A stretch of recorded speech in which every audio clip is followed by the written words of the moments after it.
এই ভিডিওটা বেশি বেশি করে আপনি শেয়ার করবেন। আজকে আমি এমন কিছু বিষয় নিয়ে আলোচনা করব।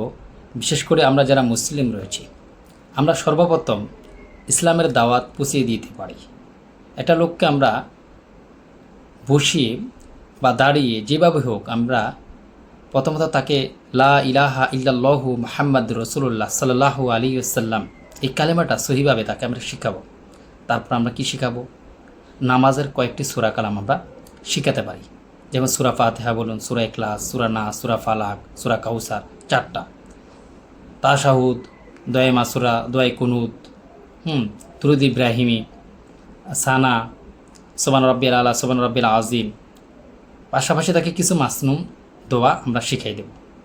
একটা লোকের পিছনে আপনি লাগেন, এই লোকটাকে আপনি ইসলামিক কিছু প্রাথমিক যে অজিফাটা, বিশেষ করে ফরজ, ওয়াজিব, সুন্নত, এই সম্পর্কে আপনার একটা ধারণা দেন। কত টাকা কত দিকে আপনি খরচ করতেছেন, আপনার কিছু টাকা আলাদা গুছিয়ে যারা গরিব মানুষ আছে তাদেরকে এই টাকাটা তাদের পিছনে খরচ করেন। আর পাশাপাশি তাদেরকে কি করেন?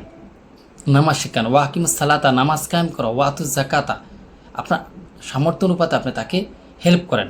একটা লোক যদি আপনার ওসিলায় দাঁড়িয়ে রাখে, একটা লোক যদি আপনার ওসিলায় নামাজ পড়ে, এর সবের ভাগীদার তো আপনি হবেন। অতএব আমি চাই, আপনারও চাওয়া উচিত, আমাদের সকলের চাওয়া উচিত যে একটা লোক যেন পরিপূর্ণ আমলদার হয়, 5 ওয়াক্ত নামাজি হয়। যদি একটা লোক 5 ওয়াক্ত নামাজি হয়ে যায়, তাহলে তার থেকে মিথ্যা চলে যাবে, হারাম চলে যাবে, সুদ চলে যাবে, ঘুষ চলে যাবে, তার থেকে বিভিন্ন অনাচার চলে যাবে, তার ভিতরে বিনয় আসবে, তার ভিতরে ইসলামিক লেবাস আসবে, নবীজির আদর্শ আসবে। তার বিনিময়ে আপনি কি পাবেন? আল্লাহর সন্তুষ্ট পাবেন। তো আমরা সবাই আসি আল্লাহর হুকুমের দিকে, আল্লাহর সন্তুষ্টের দিকে, আল্লাহর জান্নাতের দিকে, আল্লাহ সন্তুষ্টমূলক কাজের দিকে আমরা এগিয়ে আসি।